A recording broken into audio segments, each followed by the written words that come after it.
观众朋友大家好，欢迎收看《村民太妃》，我是陈明珍。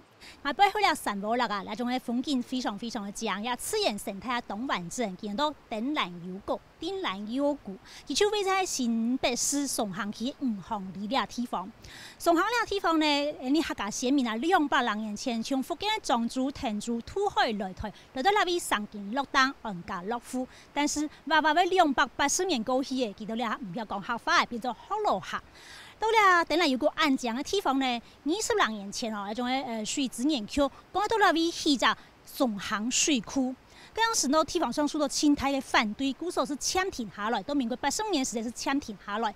但是最近呢，那个前瞻技术建设计划里面都有水环境的建设，又被人重新把提出来松行水库。虽然到提起那种水环境建设里面都有计划拆销的，但是来行政院长呢，佢到会计查费的时阵，还是讲到中长期那种松行水库还是继续来起哈。但是地方上赞成民众有，反对民众也有，都在赞成然后反对的民众嘅意見係乜解呢？係想今邊嘅行業唔行利，等下是到那種台北頭前頭嘅任務來開了村民太妃，請公部門代表來說分明，也請地方上鄉親了解受理，了解贊成意見，公部門談，請共同來關心。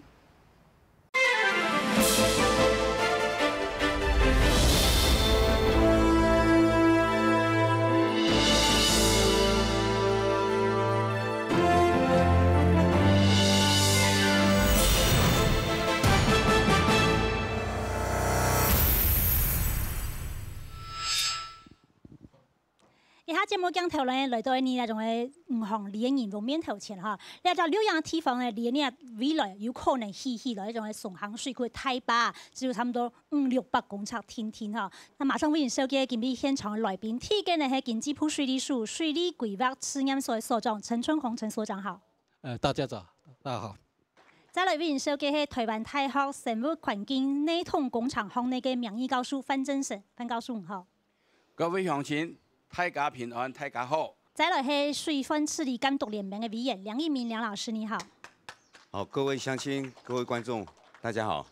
松行到底到哪位了哈？其實雙溪是在新北市，以前叫雙溪鄉，現在叫做雙溪區。它的這個人口呢，目前是8937人，農特產呢是山藥、地瓜、有機蔬菜、綠竹筍、茭白筍等等哈。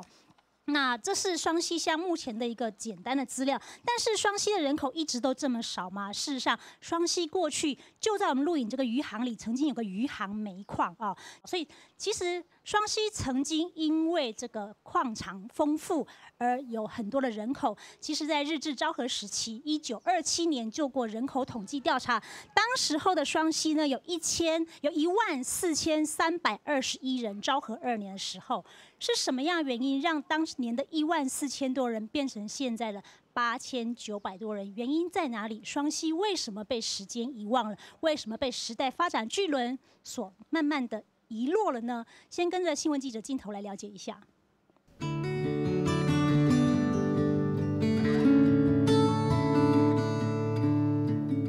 這邊的老街以前是非常的熱鬧。然後像我們現在看到這個話是靈義和堂，它是中藥鋪。那基本上它這個大概是140幾年的歷史。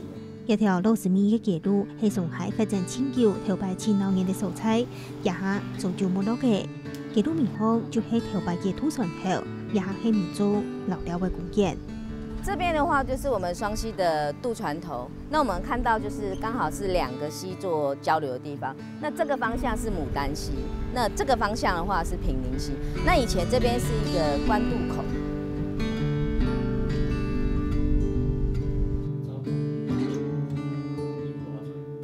這間厝差不多200年，因為阮老爸家買的時候就60多年啊。伊這間原來姓周的周總理的厝。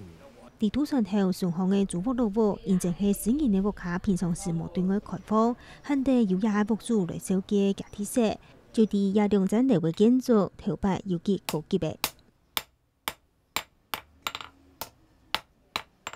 離開老街，來到上海長春路一間嘅大鐵店，大鐵嘅老師傅阿苗師，熟讀嘅啲嘅做事，50-60年來都通用。以前發展農業嘅上海。同时有亚到农用的家伙头。食衣住行都在这边，然后还有一些像所谓他们讲的欢拿金。天天上海菜地土壤园顺利下，橋下嚟 TV 上海嘅方法，現正技術全部做，故所做到家鄉過後，就希望行較容易來感受上海有幾正嘅。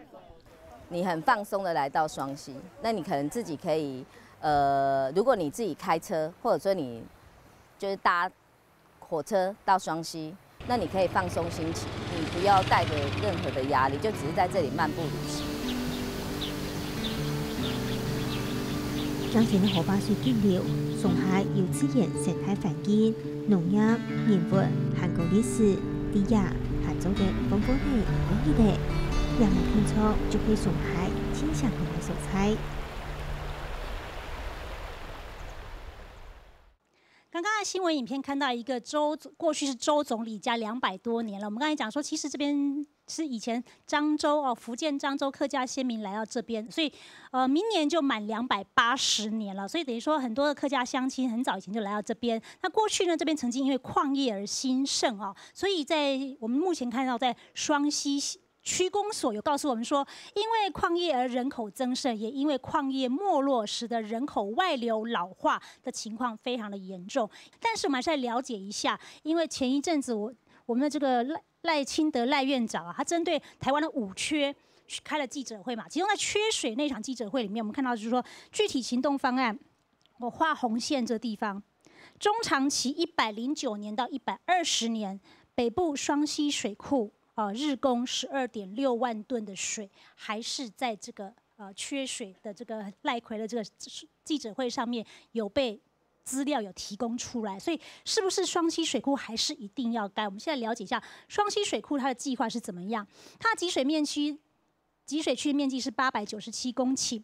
那蓄水面积呢是58公顷，其中公有地是4公顷，私有地是44公顷。那主要是山坡地保育区跟一般农业用地，那其中81%呢是林地，那没有登录的呢大概有10公顷的土地。那在这个坝区这个等于说这个会淹没的地方，户籍数呢有11户啊，是有涉及在当地的了哈。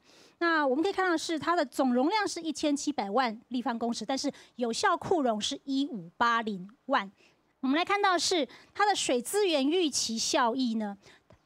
重点哦，不光是双溪水库而已哦，它还要跟贡寮堰的蓝河眼呢来联合运用，那未来可以预估达到每日日供12.6万这样的一个供水量哦。那我想先请教一下我们的水规所这边，就是说这个水库你们计划多久了？然后未来会继续的做？那目前2阶环评进行的怎么样了？双溪水库哦，我们原本就预定在108年开始启动哈，所以在第1阶刚刚谈到的106年跟107年前瞻计划的第1阶里面，本来就没有把这一部分放进来。但是前瞻计划事实上这一部分是列在前瞻计划的。暂且搁置，并不是说它就不盖了。对，因为我们现在还有环评很多的程序需要再进行。等于说行政程序还没有走完，所以暂时先搁置。是。那2阶环评目前的进度是？那2阶环评的进度，目前我们在送环评审查之前的前置作业了哈。那目前我们在做的就是未来会办理现勘、公听会，跟有一些跟其他相关单位的。争议点的一些厘清，这边会把这些程序做完之后，再送到环保署的那个审议委员会去送环保署审查。双溪水库新建目的是什么？很重要是增加自由水源，增加什么地区呢？基隆供水区。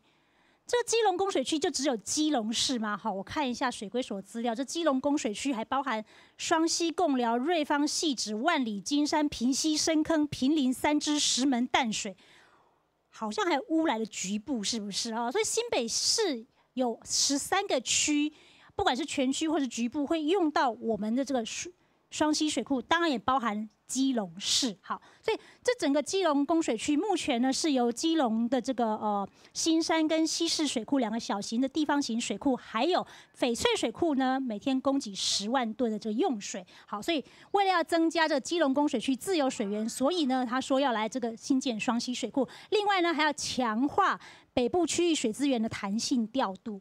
那因为现在目前用的好像都是这个新店溪的水，好像觉得说新店溪的这水源开发已经到60%-70%，其实负担压力太大，所以呢要强化这样的一个弹性调度。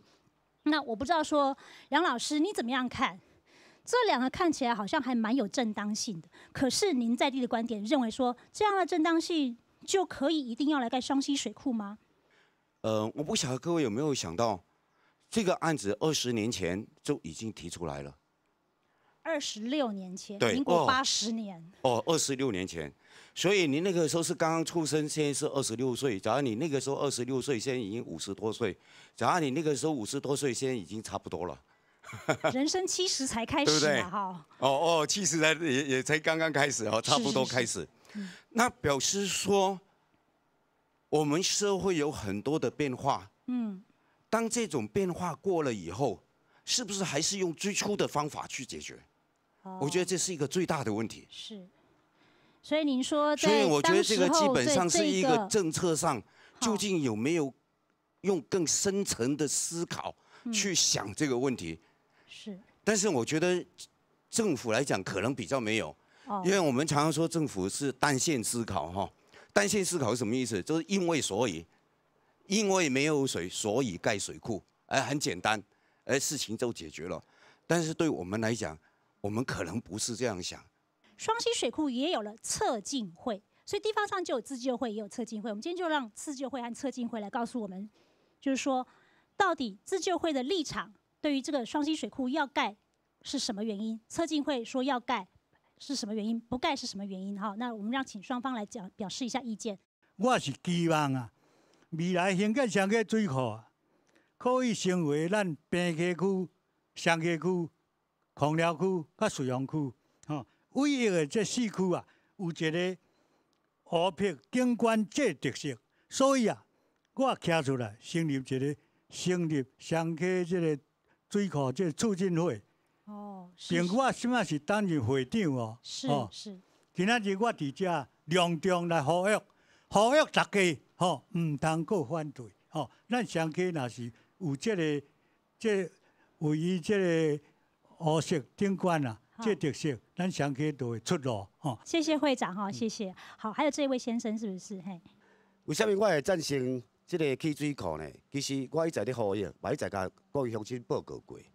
阮12个里长是有条件会赞成，条件当然就是第一，因为咱要尊重受害者，就是咱要起水库的所在，有去互水饮到的，咱的生命财产，有去互水库侵占到的，咱这个水库局爱好来甲这个地主、这个住户来参详，来看安怎赔偿，这是条件之一嘛。再来，咱水库要安怎起，水库的安全，种种的设施，要安怎起，要安怎做，大家坐落来讲，或者乡亲时代了解咱起这个水库有安全无，有危险性无，这是水库局爱做的义务嘛。再来，双溪河中上游、中上下游有真侪废水、污水需要处理，所以当初我们要求水库局，这平南溪、甲牡丹溪。这个废水，所以周边的水环境的基础建设也要帮双溪乡来准备好，建设来把这个水质来改善。好，那我们也来听听看我们这一方的意见是什么哈。我是双溪反对双溪净线水库的自救会会长于瑞宏哈。那我今天回来这边种有机田，那最近也有做到就是说一些山药节的体验，那可以看出就是说这些体验。可以带动我们的观光，可以带动我们的产业，这才是我们的未来。那我还有一点就是想问一下，就是说我们的水规所长，我们之前是丁兰水库，再来就是双溪水库，再来就是双溪生态水库，为什么用3个名字？这个用意是什么？好，我看还有这位乡亲是这位大哥是不是？好。阮家鱼养遮吼，变食3条溪水，你知无？会淹死。牡丹平南，搁丁兰溪，即摆做哩迄顶啊落来淹的时候，阮住对面遐一个水路，拢变阮迄边都来淹去安尼吼。你啊地交通条做啥物生态，啥物就变无生态。你后会像个小林安尼，小林村的规个别离落去哦。好，谢谢这位大哥。那我们看到就是说，从台北、新北、桃园这3个都是直辖市，全世界没有一个地方有这么密集的直辖市，在这么小的一片土地上面，这也是世界第1号。它已经可以变成一个超级大都会区了，所以台北、桃园、新北、新竹，包括基隆，所以北基桃加上新竹这样的一个水资源区里面呢，现在设户籍的人口有1360万，截至上个月10月底，只是有户籍的是1360万。台湾在上个月是2350万，也就是说有57.9%的人，超过1半以上的台湾人是在这个地方住在这边，所以它水资源开发压力确实是很大。但是也有乡亲就觉得说，这个我们看出来说，除了说这个水资源开发压力很大之外呢，我们也看得出来，就是说这是长期的南重北轻南城乡发展不均衡所造成一个结果，这个结果却是要用开发水资源来做因应，这样对吗？或者说这样是一个比较积极的去面对问题的一个现状？我想先请教一下范老师，按台开发压力，按用也规划都得黑头痛医头，脚痛医脚，还说是一个具有前瞻的长远的规划。我在讲就是这个双溪水库的计划，从我这个经验当中呢，我提供一些我的经验，还有我的想法给大家参考。譬如说，这双溪水库，这集水区很完整，地质相当不错，所以可以用这个拱坝。像石门水库它这么大，比这大多了，但是它不能，它只能用土石坝。所以土石坝的话，它影响的会更大。所以拱坝的地质条件是更严苛，更严苛的因为那个石门水库，因为拱坝不能盖，所以它只好盖土石坝所以我的意思就是说呢，还有另外它这边水文的条件，那并不是说你任何的地方你就有水，你要把水集起来才可以。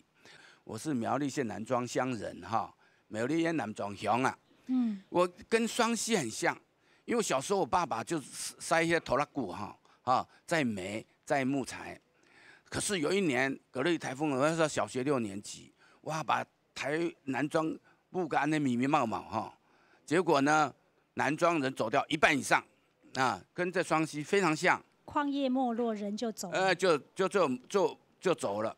可是我觉得南庄人有一点还不错的，他们想到说，我这南庄其实如果把山顾好、水顾好、生态顾好，因此他们就发起就丰溪护渔，24小时志愿河川选手他排队。以前我带着我小孩去那溪，一靠近就有人过来了，不可以结果你看现在呢，南庄每逢假日有多少人去观光？所以我身为南庄人，虽然我现在家不在那边，我都与有荣焉。所以我是盼望呢，双溪的这边的人要思考，是不是南庄可以成为双溪的这个模式就发展。老师刚刚从以南庄他的家乡南庄的经验，提供双溪乡亲一些想法。但是我们知道，双溪这几年确确实实，也就是因为矿业没落、人口外移之后，它被留下来。留下来什么呢？留下来很多的这些好山好水被认证了。它被世界卫生组织国际健康城市联盟认证是一个好的地方。那它也是新北市低碳旅游的示范城镇，它同时也是新北市友善农耕的示范区，还有它还是新北市第一个空气品质示范区。所以也许双溪人在这样的一些等于说公部门也好，或者说世界级这种认证的条件上也好，他们已经开始有在做一些低碳旅行啦，或者说在地的小旅行，像我们刚刚新闻影片也有看到嘛那我不知道说乡亲对于双溪其实可以有不一样的选择，那你觉得说没有盖水库的必要的，还有没有乡亲觉得这方面要有意见发表的？好，这位大哥。市长说没有缺水，对不对？基隆漏水32%以漏水不先做这个水库你引这个水去到处去漏，这样是合法吗？合乎条件吗？还有在这个一旦建了水库，有淹没的钱大家都拿去了。我们没有淹没的600多公顷的土地在上面，我们3代都在那边务农为生。哦，就淹没区以上的那个就没有征收，也没有任何的补偿。对，我们山区那个水库有淹到的是100多公顷，其余的有600多公顷。满水线以上就没有，满水线以下才有。也被那个水规所拿去做那个水土保护区，使我们务农的都不能耕种，还有被迫要迁离，对不对？这样是合理吗？这边是不是还有一位先生？这个水库啊是盖在这个断层带上面，那么安全吗？第二个就是说，这个水库啊，万一要泄洪或者是雨水大的时候，那么呢，它的下游安全吗？那么水规所的人呢，都一再说这个水库是安全的。水库是自然溢流，所以没有泄洪。是水规所是这样说的那个对，是说那个断层带呢是不活动的断层，但是呢，根据我们知道啊，这个所谓活动不活动，就是根据一个简单的历史判断而已。好，我们来听听那位大哥的意见，好不好？好。咱还有一条吼，真重要的铁路，这个是大省的啦，这个比起水库较重要。这个安怎大省？安尼因为咱的环评已经吼，袂当拄回水水库过啊。这条快速铁路吼，这条快速铁路伊的东站也北宜直铁要从这边穿过去。因为了穿过时阵哦，伊会先穿过这个顶岸坑过，顶岸坑过时阵哦，这个水库就免去啊。北宜快直铁如果盖了的话，会在我们双溪水库下面过吗？水库在考虑现阶段我们在考虑水库的部分，并没有考虑这个，因为那个是没有定案的东西，所以基本上我们是不会。但是如果水库当铁路要盖的时候，它势必要看当初已经核定的双溪，如果我们已经在推动了，它势必是要看谁先核定，就是只能2择1吗？当然一定是这样啊。所以双溪水库和北宜直铁是2择1就是了，看谁先核定。也不是这样，就是看它的需要性了哈。那如果说我们现在在推双溪水库的部分，如果这一部分大家觉得说，这个已经到一定成熟，要推的，当然后续的计划就要配合前续的计划来配合啊。好，我们新闻记者在这双溪的采访，就说地方上的乡亲对于双溪水库还有什么样的看法？先跟着新闻影片去了解一下。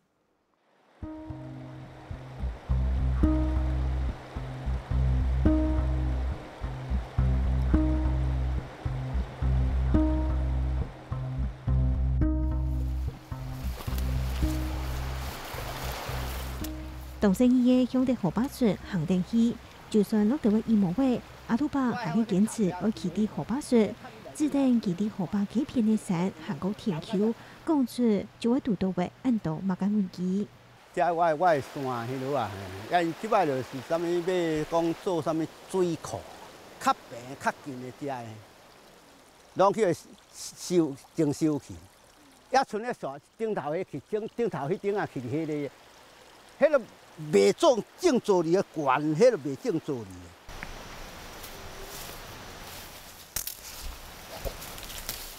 其实唔少嘅农民暂年面积，谈到做水库嘅计划，可能要在个系统嘅。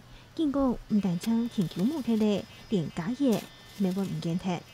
这做就是我阮遮做上一水种啊，阴上深啊，阴上深当然拢无啊，就爱搬走啊。吼，伊若卖做，拢卖征收，安尼阮就家己会点了生活。阮食菜佫免买，佫唔免食着农药的菜。阮遮家种这拢无农药啊。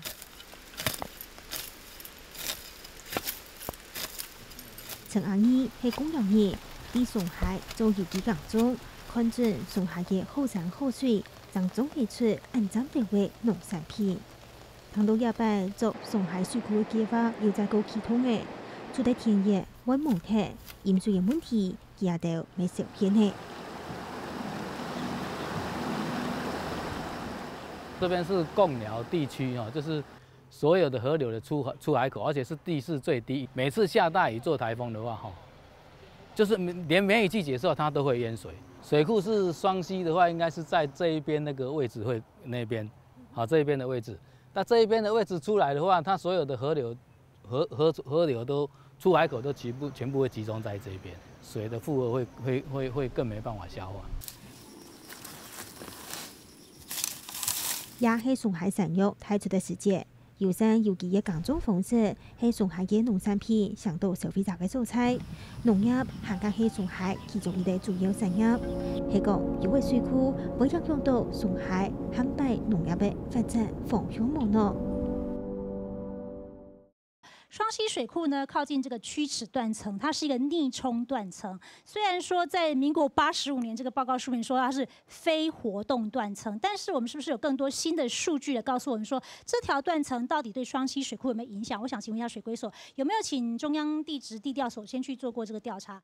那目前我们全台湾有33条活动断层，哦，那离我们双溪水库最近的有32公里的三角断层。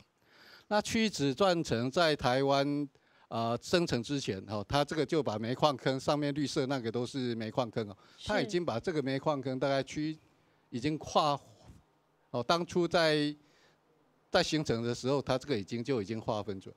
那我们讲的非活动断层是近10万年从来没有发生过错动的这样的断层。你的意思是说，曲尺断层是最近这10万年都没有错动，是这个意思吗？是，没错，非活动断层一般我们现在讲的那个 level 都是上万年在考虑的，所以在我们人类这样的活动历史上根本就不会再发生。这个是我们地质学家这边是给我们的这样的一个讯息。好，我不知道说我们水规所所长这样的说法，乡亲听了以后有没有什么样的想法？没有。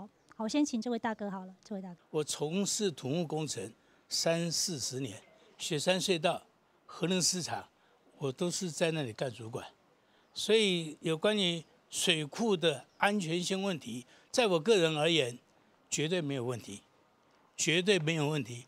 这个水规所的主任他说：“你敢保证吗？”他更不敢保证，我敢保证。为什么？台湾这么多的水库，到现在你看到了哪一所水库出了问题？包括石门水库的土坝，那个是40-50年前，已经做40-50年前的，它出了问题没？何况今天的我所了解，它的地质、它的坝址的选择，一定经过详细的地质钻探到非常深层、非常坚硬的地层地质，它才敢在那里选坝址。所以说这个东西你放心，绝对没有问题。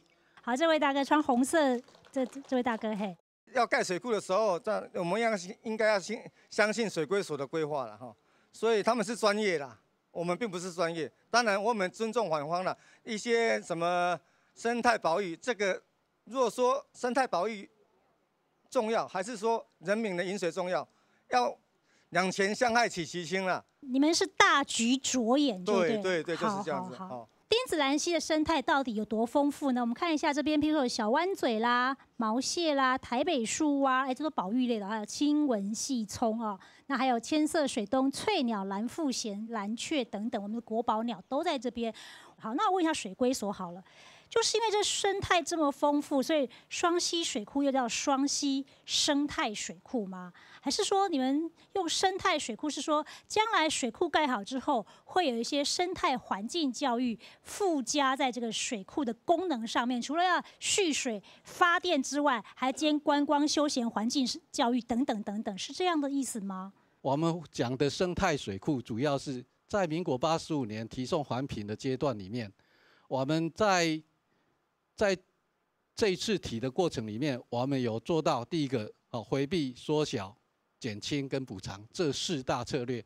那回避的部分呢，我们取消了两个土资场，因为土资场设置之后对环境的影响会很大，所以我们取消了2座土资场。那未来只是在这边做暂置场，然后就把土沙运到宜兰。就是我们录影的这个荧幕的后方那边的平地，就当成是暂置土方的暂置场。对，水库兴建完之后，这些就全部恢复原状啊。未来在运土的过程里面呢，我们也不用整个机具，我们是用就是用那个绳索缆车的方式，把土沙开发的土沙运出来。那这一部分对整个库区的生态影响也是最少的。像目前大家对生态这么重视所以说这也是在呈现我们对生态重视，也是对水库兴建未来在生态这一部分的一个考量。目前双溪水库有很多说其实不需要盖啊，只要把基隆的漏水率给减低就好了。我们看到是基隆地区的这个需水量每天大概是44万吨，其中有8万吨是要由这翡翠水库来支援哦，还有一部分好像是贡寮眼这边也有去做支援嘛哈。好，对，好，那我们来看看，就是说，如果说基隆的这个漏水率是全台湾最高，以前曾经高到30点多%哦，那如果说可以降低它这个自然水管的漏水率的话，事实上就可以省下这座双溪水库了。真的是这样子吗？还有自来水公司到底有没有在基隆做好减漏的工程？我们先跟着新闻镜头去了解一下。快速建议，也个伫基隆南南的湾自来水管线工厂当地嘅组织。那边这是塑胶的，这用户的，这是一边这边水源端，这是表外。封过后，就会管线不用不锈钢的材质。因为原来的管径比较小，那个而且管材是塑胶管哦，那个用户管的那个部分。那等这个工程做完之后，民众会享受到比较好的一个管材跟那个量跟压的一个部分。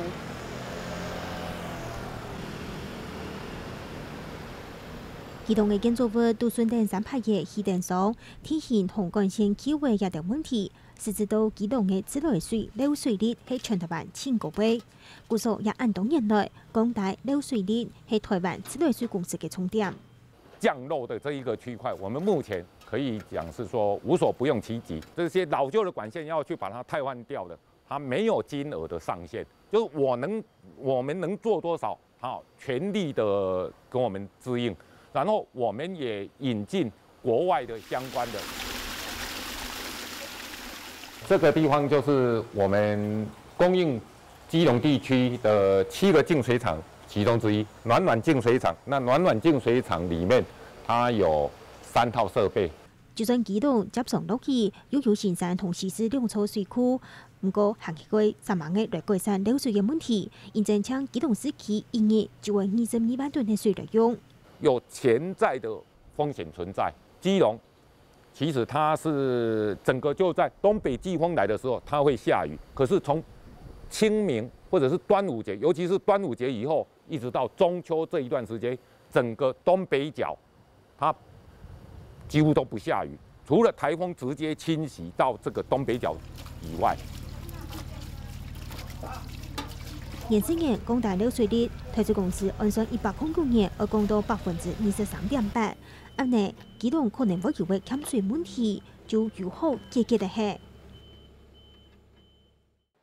新闻影片里面是说，基隆市区每天有22万吨的用水需求。那刚我们看到说，整个基隆供水区，包括东北角跟北海岸，加起来是有44万吨的供水的这个用水量了哈，所以等于说，在双溪水库的这个目标的规划年度里面，是在民国120年，假设这个双溪水库盖好的时候，整个这个基隆供水区，包含基隆市跟东北角跟北海岸这些新北市的乡镇加起来呢，可能会来到89万的人口，这用水的缺口就会变大哦。所以在民国101年的时候，曾经漏水率来到32.30%这么多。好，那现在是要逐年降到，在109年的时候，希望能够漏水率能够来到23.8% 哦，等于说这个呢，事实上是如果可以有效的做到的话，就可以减少水资源开发的压力。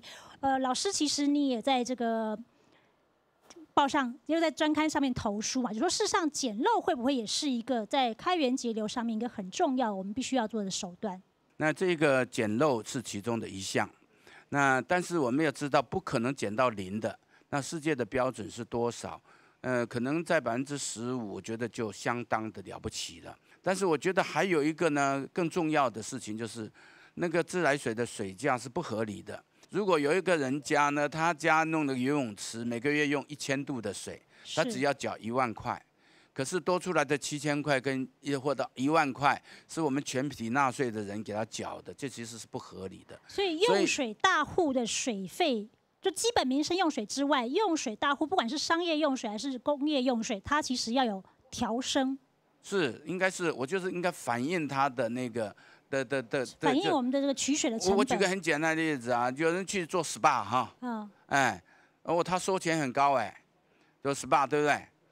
但是呢，它的那个水还是跟我们一样的喝的水，跟要维生的水费是一样的，而且用量很大。你们就觉得这合理吗？对不对？老师刚告诉我们，水的成本开发一度是17到20块，成本这么高，结果只有4.4块就把它卖掉了，其实卖一度要赔10多块，等于是把整个成本都赔上去了，然后还不够赚，所以这真的是一件非常严重的事情。而且我们常看说，我们刚刚看到说，为什么整个北区的水资源的这个开发会这么样的压力，这么样紧张，就是在于说，我们刚刚讲说有1360万。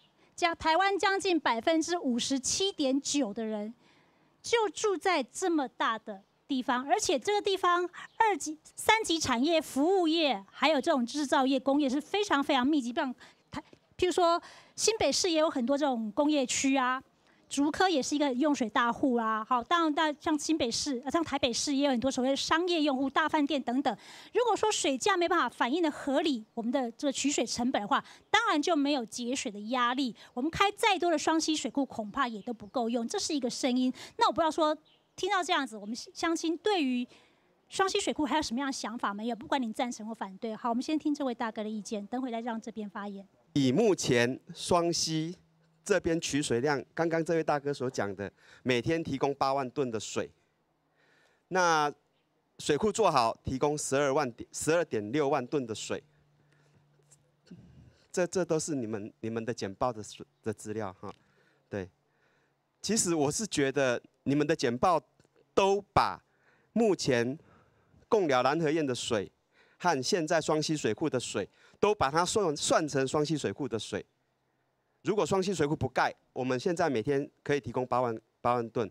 如果双溪水库盖了，多了12.6万吨，而并不是变成18万吨都是双溪水库来的哦。而且在丁子兰溪，每一年只有3个月的枯水期，它只有3个月的枯水期，意思就是说我盖双溪水库的效应只有在这3个月而已。对，好，谢谢。我们请另外一位大哥。经济部在民国91年制定的台湾地区水资源开发纲领计划，它里面就有提到说，最重要、最优先的次序 SOP 是节约用水策略。请问政府哪里有做到节约用水策略？它其中有说到一点哦，它要各机关各级政府机关、学校、公共场所及缺水地区于3年内全面换装省水器材。2、严拟合理的水价调整机制，一直到9点。请问政府做到哪一点？请问你政府落实了吗？完全没有。所以你自己政府无能，你还来这个破坏大自然，然后你说要环保，这个水库是最不环保的。你又骗我们说，自来水比较便宜，你建水库嘛，你那什么海水淡化比较贵，错。建水库的成本100多亿，你有没有算下去？建水库以后的营运成本，你有没有算下去？你要建第2清水管，你有没有算下去？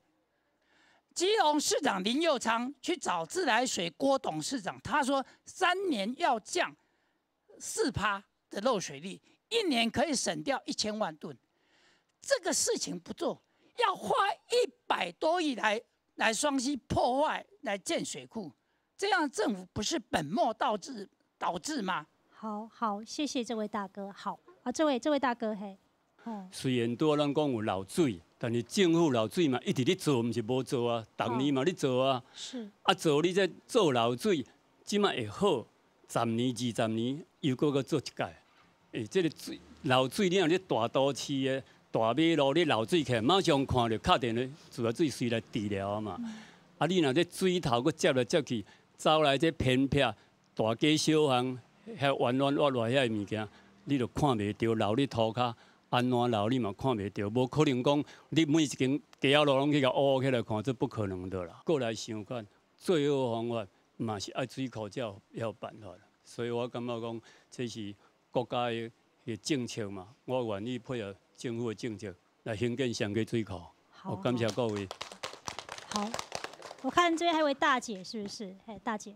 刚才那个教授啊有讲，老师有讲，说咱有人口要回潮嘛吼，啊是安怎？我是感觉我建议讲吼，咱遮若是有起水库来做一个吊桥，吊桥就是这边咱遮有一条，咱的余杭就是双溪河隔做两环，若是做一个吊桥，互居民会当出入，这是会当带动咱的观光，这是我的看法。希望讲政府嘛会当这。还是有做水库，这个会使来给它列入啦。啊，以前也有讲说用水梯田啦，水梯田跟水库是两回事。是。水梯田无法度代表水库，水梯田伊爱有迄个水池啊啦，吼，迄个水池啊，水池啊是要互产淹的，吼，伊个袂使用机械哦，袂使用怪手，爱用人工，所以说那个没有经济效益啊。我希望说还是要建水库了。好，刚刚这位大姐讲到说，这个其实有替代方案，有这个水梯田富裕了哈。我们看到，其实地方上也有人提出来，就是说，其实双溪水库可以有替代方案。这些替代方案如果都5点能够做到3点的话，大概双溪水库也可以不用盖。第一个就是自来水减漏，我们刚刚已经谈到了，还有节约用水。我们刚刚提到老师一直在讲说，合理水价也许才可以让大家真的是觉得，哎，这个花钱会肉痛，要节约用水。好。雨水或者是污水的回收再利用，当然可能是针对一些产业用水大户啦，当然是做这个产业用水或商业用水，不是当民生用水了哈。还有海水淡化，好，这边其实也靠近海边吧，在过去就是贡寮到海边去，海水淡化其实可以来做。再来就是水梯田富裕和皮塘的蓄水，那其实双溪呢过去有很多的这个水梯田哦，那水梯田呢其实感觉好像是我们的那种。叠水公式的人工湖的感觉哈，你们鸟嘴台那个叠水公式人工湖，好像跟水梯田有异曲同工之妙。可是我想问一下，水梯田有没有蓄水的功能？又或者说它可以稳定的供水吗？这是2件不一样的事情。那它有可能在水梯田这样一件事情上面都产生同样的功效都会产生吗？之前我们调查整个双溪地区哦，在民国70年代大概还有1000多公顷的土地哈。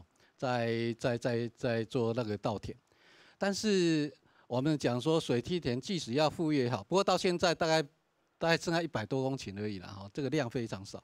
那过去大概1000多公顷这些的土地，目前大概几乎都是变次生林，哦，就是变成那个几乎都是杂木丛生哈。那之前的牛踏层可能都已经破坏掉了，那如果要恢复，可能难度也会是很高。那水梯田，我们这些水到底能不能用？哦，那如果说，第一个，我大概几个问题。第一个，它可能分布的情况，哦，就是说这一边一个，这边一个，但是它并没有一个很整体的。所以说，未来这些水能不能稳定的供应，这一部分是一个大问题。这个就是双溪的水梯田哦。那梁老师，这是您拍的照片，是不是？你可以告诉我们一下，这个水梯田在哪里？然后它对双溪来讲有什么样的意义，好不好？我刚刚来这里的时候，这里的双溪曾经跟我说，双溪水这条河啊，从来没有干涸的，从来不干的。好，我在这里就在这个计划里面找出科学的数字出来。好，这怎么说呢？这个计划把地分成3块，一个是种水，就是不做呢，只是蓄水1块田；一个是种水稻，一个是什么事情都不做。比较起来以后，发觉渗水、种水的部分哦是2700多，然后什么都不做的部分是1138，所以种了水稻或者是种水或者种水稻，它会增加1648 mm 的入生量。好了，刚刚说过有1700公顷，我们这样的面积，假如有1650 mm 的话，它的地下水的入生量是2800多万，2个双溪水库的量。这入渗的地下水，最后我们要最后一定回去河里面，这个是集水区的观念。然后就流到太平洋了吗？是。一定听我讲完。好，一定回去双溪河里面。是。好，所以刚刚范老师也说过一个很清楚的减低冲击。我觉得只要把贡寮堰加高，搞定了。再过来一个是田里面蓄水，包括旱田。所以各位，假如家里有旱田都可以做，哦。所以我这边只是说水稻田的面积，假如你有旱田一样，你只要做50公分，1年操作2次，那么田里面所蓄的水大概就是1700万，比一个双溪水库的水量还要多。梁老师，你的意见我很尊重，因为有些数字不是加减哦，就是用全年的降雨量，然后去看它的那个入渗量，哦，绝对不是这样子，也不是说一个下面的堰就可以去处理这些问题，因为降雨有大有小，那我们的水库主要是把水蓄起来，然后稳定供水，这个是我们双溪水库最重要的一个就是供应整个大台北这样的一个稳定供水。好，没关系，我先让范老师来回应一下好不好？老师你怎么看？我跟各位讲，从头听到尾，大概可以分成3大类的问题。第一个就是北台湾水资源调度的问题、使用的问题；第二个就是安全跟生态的问题；第三个就是居民权益的问题，包括就是淹水啦，或者我的土地被征收怎么样啦，哈等等。那我是觉得呢，我刚刚讲就是在日本啊，有一个里山叫里山倡议啊，它就是把一个生态环境跟这个资源永续利用结合在一起，就是创造多赢的哈。那所以呢，如何能够把北台湾的水资源调度、安全生态跟居民的权益能够结合在一起，一起解决？我讲一个1分钟的故事给各位听啊。有一个那个70岁的老爸爸，他有3个儿子啊，他就把他们3个叫哎，我们家有一个大池塘空在那边啊，非常可惜啊。那你们3个讲讲看要怎么用比较好。老大说养鱼呀，能够赚钱呐。老二说这个种那个茭白笋啊那样。那老三说种菱角好，因为呢人家不容易会去采它。这个父亲就在笑，老父亲在笑。那3个儿子就在问你这在笑干什么？你总要拿出一个决定啊。那个爸爸就说，我又养鱼，我又种茭白笋，我又种菱角，大家3个都可以。所以我希望呢是说，双溪水库如果能够做到，既做到北台湾的水资源调度又可以有安全生态，又可以照顾到居民的权益的话，朝这方向去做，那我就是符合里山倡议的这一个世界的潮流了。那梁老师，刚刚老师有他说法，那是你觉得你刚刚是告诉我们说谁来做这件事情？所以我所讲的跟范老师所说的一样，就是做里山。所以这在座每一个人都有关系。好，这个事情谁在去做？当然我只是随便写一个数字了哈。也许真的正如刚刚说，可以谈，可以跟水利署、跟农业文委会等等可以谈。我认为第1年1甲补助15万，好，也许你觉得不够，20万、30万都行，没关系，再谈，对不对？为什么呢？因为第1年要重修田埂，所以要花很多人力。我老了做不到 ，OK， 你请人做嘛，没有关系啊，对不对？因为补助你10万、20万，反正都可以谈。所以老师，你意思说那个田就是田埂做好之后，就只有对让水入渗，他不做农业的耕作，没错，不做农业耕作，对，不做农业，他要做也可以，他要做也可以，要做不做也可以，但是要友善，都行，对，友善。好，所以第1年 ，OK， 以后呢？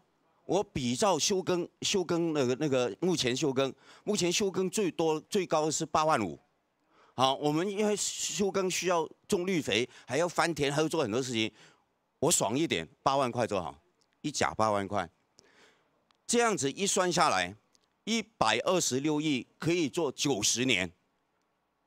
请问你家里只要有1甲，就用1甲，假如你1分半分 ，OK， 照算嘛。假如你有1甲。领90年，你可以领700多万，绝对比你现在领的补助费要高。好，刚才说要怎么样用水，这些领补助的人，他一年只要做2件事情。各位都是农民，我以前也是农民。农村里面有班长，有农业的小组长。OK， 重新现在散光了，因为大家都不种东西了，重新组织起来。只要告诉班长，哎，因为那个班究竟有管多少钱很清楚。哎，今天放水，水田里面的闸门打开，水放到双溪 ，OK， 搞定。水最后流到公寮院，搞定。那我们谢谢梁老师跟范老师告诉我们说，其实里山倡议这样人与自然环境可以共存共荣这样的一个愿景可以提出来，让我们双溪地区乡亲可以好好思考一下。那最后我们开放临时动议时间，不管你是支持还是赞成还是反对，哈。你要开源节流，你就是要有源才可以节流啊。啊，你若唔拄拢无落雨先，即摆你落雨是可能3个月的雨量3天就落完啊。啊，你即摆你若无有一个水库先来。把这个河有水入来，你怎么节流？那完全拢无水的时，你要车倒出来救方法无得救。哦，啊，搁来讲双溪就是讲哦，双溪已经是无啥物活水，拄好有这个机会，人讲钱水钱水，水就是财。你讲毛尾要起水库，你无这个条件嘛无可能起。啊，所以讲一定是经过相当的评估。啊，咱即摆就是讲一定安全方面要相信专家甲政府，咱伊起好。若讲无照伊的设计安尼做，咱嘛较感动。咱咧做啥？咱咧做感动。伊若做无好，起好咱嘛无要当。好，谢谢这位大哥。好，我们听听看这位大姐。范老师说，我们要对人生有愿景。那我们双溪呢，是全省最多煤矿的地方。我们是否可以利用现代的科技，把我们双溪的矿坑去探勘一下，可否蓄水，像日本的东京一样？有用的时候我们就可以抽出来，地下水库是不是？蓄水。那这个建议提给我们的乡亲思考，那参考看看，谢谢。好，那这边再一位乡亲好不好？我们贡寮的那个信仰中心呢，就是德兴宫的妈祖庙，是我们贡寮乡亲的一个信仰中心。它这个庙啊建好以后啊，基本上哦已经不晓淹过多少次了，连妈祖都到海上去旅游了啦，啊旅游好几次了，这乡亲再去把它找回来。